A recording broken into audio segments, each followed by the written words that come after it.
Thanks for pressing play on another Pay Me No Mind sports and entertainment video. My name is Wood. Please consider becoming a subscriber to the channel. If you like the way any of the information is being broken down, previewed, discussed, analyzed, presented, hit the like button and feel free to weigh in on the topics. Quick note, check out the latest It's Always Personal podcast. It's out there on Apple Podcasts, Google Podcasts, Anchor, Spotify. It's always personal. Um, this is kind of an afternoon wood, but I threw the most def out there because of a really solid episode of Talib Kweli's People's Party podcast with his host.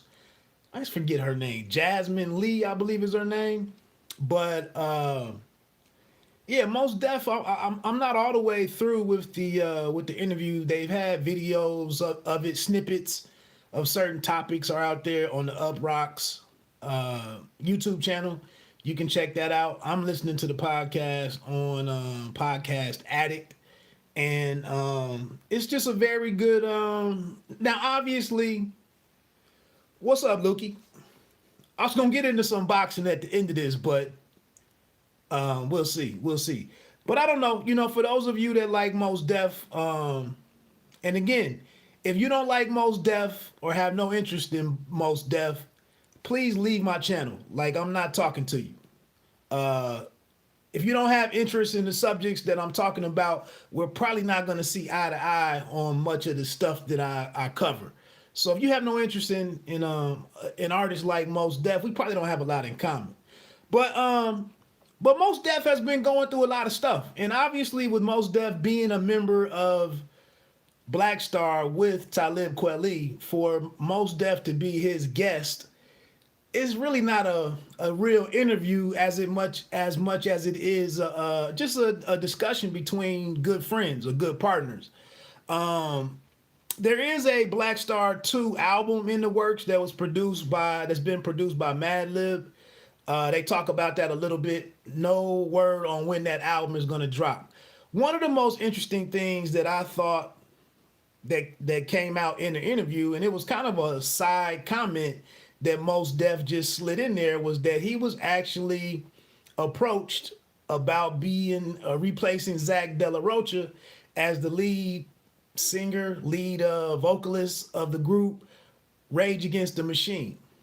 I almost fell out of my chair. Rage Against the Machine has been inactive or semi-inactive. They haven't been making new music. They haven't put out a new project, I believe, in the last 10 years or something. Guitarist Tom Morello, I think is his name, or was it Tim Morello? Morello. He's been in a number of different groups, as a musician, as a guitarist and whatnot. And Rage Against the Machine, I believe, has done an appearance or two here and there. But the group has been, and I think they're back together now and planning a tour that got disrupted because of COVID. But I imagine with things picking back up with the country reopening, that they'll move forward with that concert. Rage Against the Machine is one of my favorite bands, one of my favorite rock bands, one of my favorite musical acts, period. Didn't really get to tap in with them when at their height in the first two albums, maybe. Came along rather late. Honestly, interestingly, my roommate while I was in the Navy, he used to listen to Rage Against the Machine a lot back in the mid to late 90s. And I heard them and I liked it, but it just didn't resonate with me then. But the thing is now, I kind of wonder, like, to see that guy, my roommate, listening to a band like Rage Against the Machine, would Rage Against the Machine even be well received today, where we are with the politics of today? I think they'd have a much different audience based on where we are as a people. But I just thought that was really interesting that Most Def was one of the guys considered to take over, the vocalist duties for that. If you know Most Def, he put out his a rock record with his band Black Jack, I think it was Black Jack Johnson or something. I didn't really get into that project. This was kind of where Most was going through some different stuff.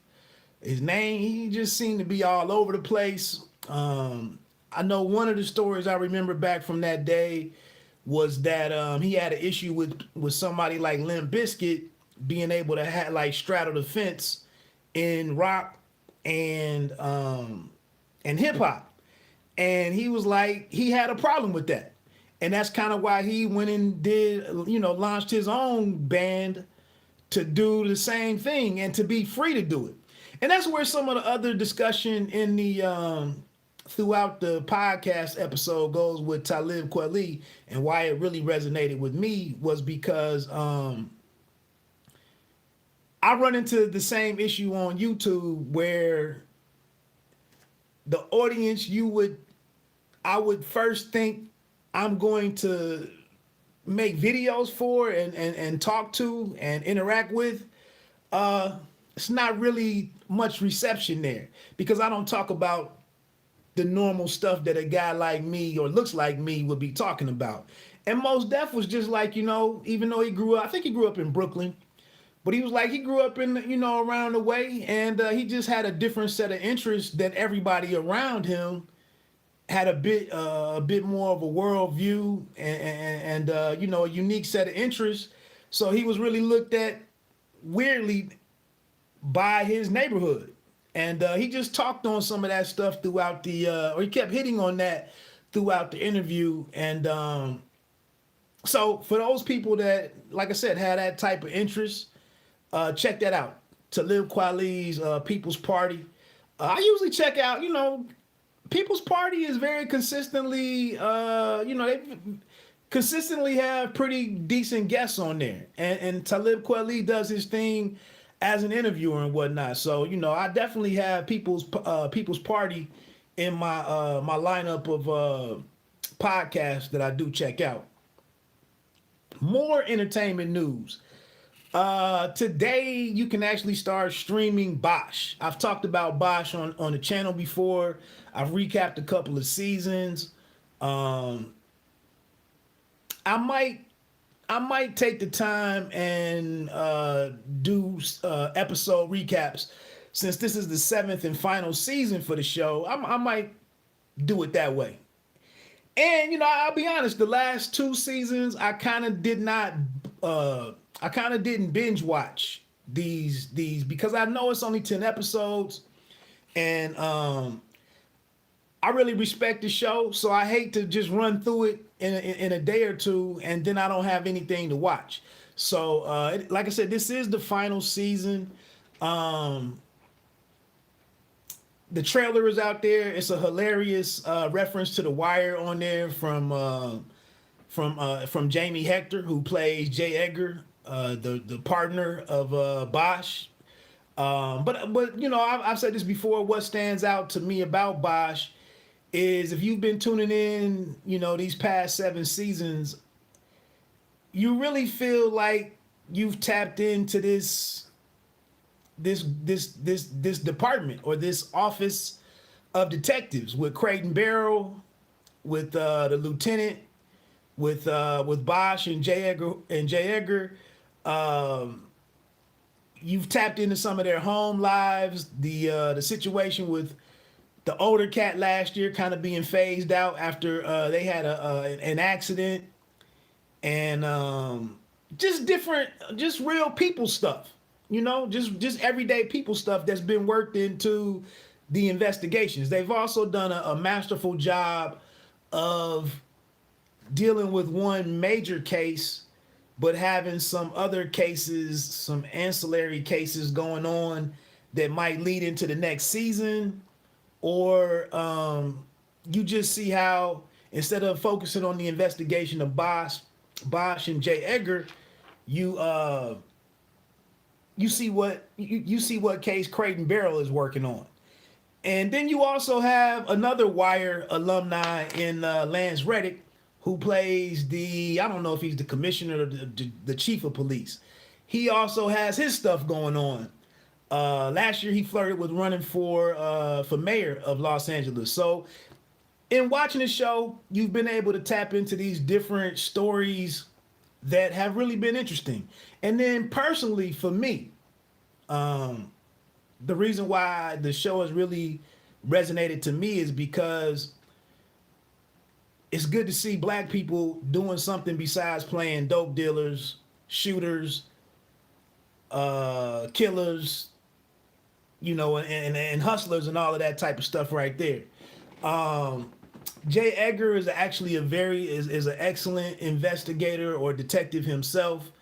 It was a little stereotypical in that they showed that J. Edgar's character, him and his wife got divorced. I want to say in the first season, maybe the second. And usually with a lot of these shows, and there is a black character, his home life is always the worst. But they added some wrinkles to this.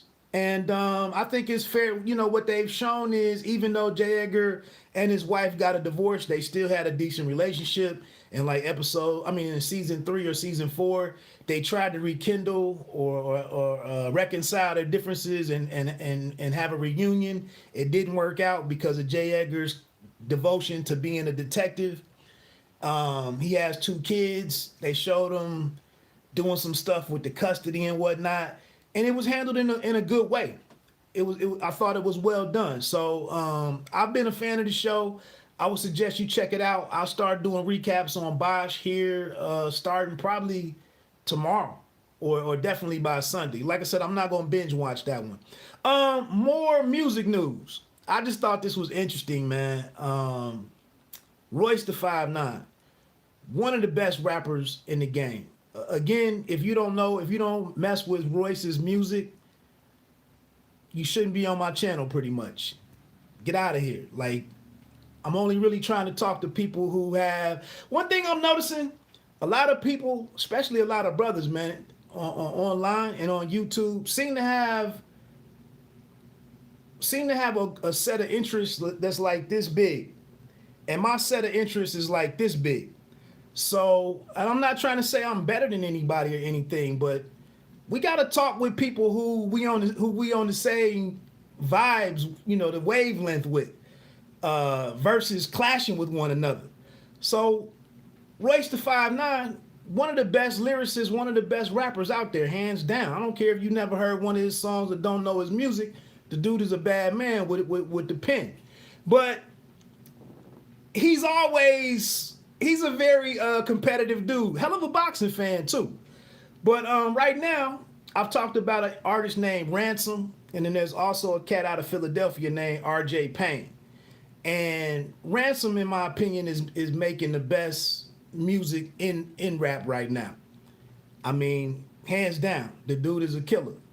Most interesting lyrics and most interesting projects. He puts out a lot of EPs instead of LPs or albums. An EP is like 5 to 7 records. But Ransom is really hot right now. He's really in his bag. And RJ Payne came out and tweeted something apparently that himself and Royce and Ransom are the best 2 dudes rapping, period, in the story. And Royce the 5'9" being as competitive as he is. If you follow Royce on Instagram, this brother is taking on all comers every day.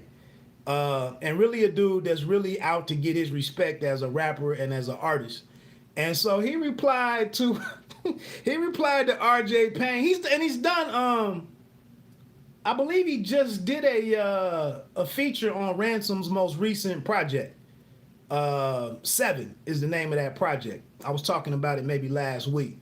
But even though, Royce the 5'9" just popped up on Ransom's project, and I'm pretty sure he's cool with RJ Payne, Royce the 5'9" was like, y'all gotta see me.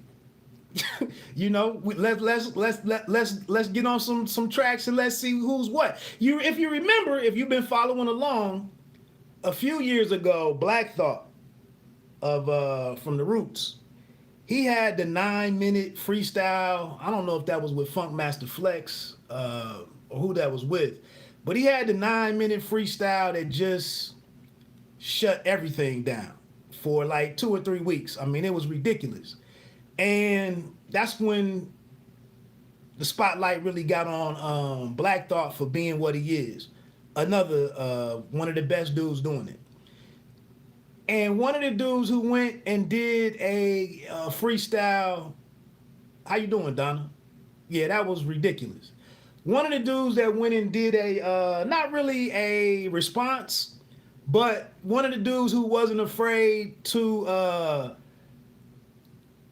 come on after what Black Thought did. One of the dudes that stepped out there was Royce the 5'9", and not the same impact, but Royce is nice. So I just thought it was cool, you know. And Royce put it out there that, you know, this isn't on no confrontation, on no adversary. It's not on any adversarial vibe. Let's just work. Let's just put in some work and see whose lyrics are the best. So I love the competitiveness, and I also like the fact that you know, they can do their thing and it not resort to violence and gunplay, or you know, the threat of violence and whatnot. So we'll see. Let me check my time. A little bit of boxing talk. A little bit of boxing talk, since it is a lot of boxing this weekend, and I do talk about boxing here on the channel quite a bit.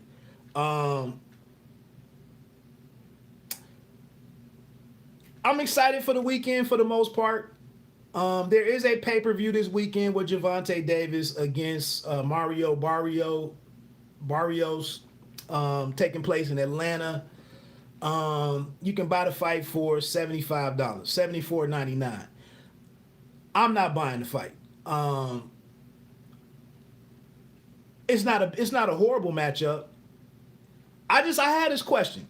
Seriously. If people can get out of their feelings and can actually converse with others instead of just trashing somebody for their opinions. I just want to know what Gervonta Davis has done to have a pay-per-view at $74.99, which is kind of like the highest price point for boxing, which was set by Floyd Mayweather, who pushed the price up there. What has Gervonta Davis really done to be up at that price point? Like, why isn't he at 59 now? Why didn't he have to start at where we were to get to the premium amount for a pay-per-view? I don't really understand why we did that in boxing, and how us as boxing fans and the paying public, I don't understand how we just accepted that. But for me, I'm gonna sit this one out. Unfortunately, J-Rock's fight, Julian Williams out of Philadelphia, his fight fell out due to an injury to his elbow. So Carlos Adames, I believe, is taking his place. Then in the co-main event, you have a pretty good matchup in Erickson Lubin and Jason Rosario. That's just not enough for me, honestly, to dig into my pockets and support it. So I'm gonna check it out on Instagram or whatever, you know, whoever's covering it, or maybe I'll jump on Showtime's post-fight press conference. That's how I'm keeping up with this one. That's that. The other option that I do have is on ESPN. We get Vasily Lomachenko taking on Nakatani. I can't remember Nakatani's first name. I think this is a very good fight. Nakatani gave Lopez, the unified lightweight champion, he gave him a great fight, well, a good fight, and then came in and followed that up with a very great outing, or great finish, against Verdejo. So this is an interesting moment for Vasily Lomachenko, who had been at the top of the pound for pound list, gets beat by a youngster, Teofimo Lopez, loses his 2 or 3 titles that he was holding. And now you got to come back against a guy who just got up off the mat 1 or 2 times against Verdejo, and then came back and stopped Verdejo late in that fight. So and then he has a 3.5, 4.5 inch height advantage or whatever over Lomachenko. And it's no gimme that Lomachenko defeats Nakatani. Um, so that's a very interesting fight for me. So I'll get my boxing fix in from watching that. The one thing that I did want to comment on with Lomachenko kind of quietly trying to work himself back into a rematch with Teofimo Lopez is maybe that fight for Vasily Lomachenko is somewhat tantamount to what we saw with Bernard Hopkins and Jermaine Taylor. Like the formula that Lomachenko would go about winning fights, the tail of the tape, the age difference and whatnot, where he is in his career versus where Lopez is. Maybe it's just not his formula for winning a fight. Just isn't going to work against Teofimo Lopez. One thing I really didn't I mentioned it at the time of the first of the fight last October or whatever. We didn't really put a lot of thought into the inactivity that Lomachenko had in coming into that fight. I think he was off maybe a good 5 months plus longer than Teofimo Lopez, and had some injuries and whatnot. And maybe that played a role in the approach that Lomachenko had to the first half of that fight. I don't know. I did think it was interesting to hear Lomachenko break down the fight. He kept referencing 3 championship rounds. Most of us have only recognized the 11th and the 12th as a championship round, making it 2 championship rounds. Lomachenko said it's 3. Maybe that's how they do it in Ukraine. I don't know. But again, maybe everything, the entirety of Teofimo Lopez as an opponent, the size advantage that they have, the youth. Lopez is a bigger puncher. He's a true lightweight. Some of us, you may buy into the fact that Lomachenko is better at 130, or is a blown up, or maybe he's better at featherweight. I don't know. I don't know where you are with that. But maybe just everything in the challenge that Teofimo Lopez presents to him, maybe that's just not a guy that he can beat. And honestly, unless he absolutely destroys Nakatani, which I don't see that happening, maybe there's no way for him to even work himself back into that rematch. But that's kind of his motivation at this point, or part of his motivation to continue continue on fighting. So that fight is out there on DAZN. We also have one of these this series that DAZN has with some Mexican bouts, I believe, in tandem with Canelo Alvarez. But we get I always forget dude's first name, Julio Cesar Martinez. What is he, 115-pound WBC champ maybe? This dude's last couple of fights have been scratched. I don't really know much about his opponent, but I do enjoy watching Martinez fight, so I'll probably tune into that one. I don't have a start time on that in front of me, but dude is a good watch. Cordova, I believe, is the guy that he's fighting. I'm not that familiar with Cordova, but I'm going to check it out. It's 2 other bouts on there. Like I said, it's an all-Mexican affair, and it's part of my annual package, my annual subscription or whatever for DAZN. So I'll probably check that out. And that's what my boxing will be about this weekend. And like I said, I'm also gonna jump in here and get back into Bosch, which is available on Prime Video to be streamed, by the way. So that was pretty much it, man. I'm gonna go finish checking out this Mos Def interview on People's Party.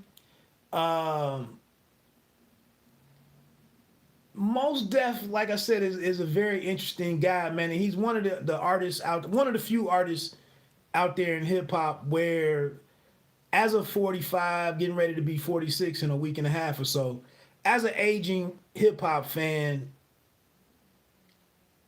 I just connect with the dude and what he's talking about, and what his lyrics and his subject matter is about. He also, is experimental with his sound, does some jazz stuff, does some more traditional hip hop type music for his, production wise and whatnot. So he's a dude I'm interested to see if this Black Thought 2 album ever makes it out, and we'll go from there. Anyway, appreciate you rocking with me. Enjoy yourself this weekend. Get out there and do something. You know, enjoy living while you know away from the 9 to 5, if that's what you, unless you work on weekends. So anyway, let me get on out of here, man. Pay me no mind, sports and entertainment. You don't have to be great to start. You have to start to be great. One.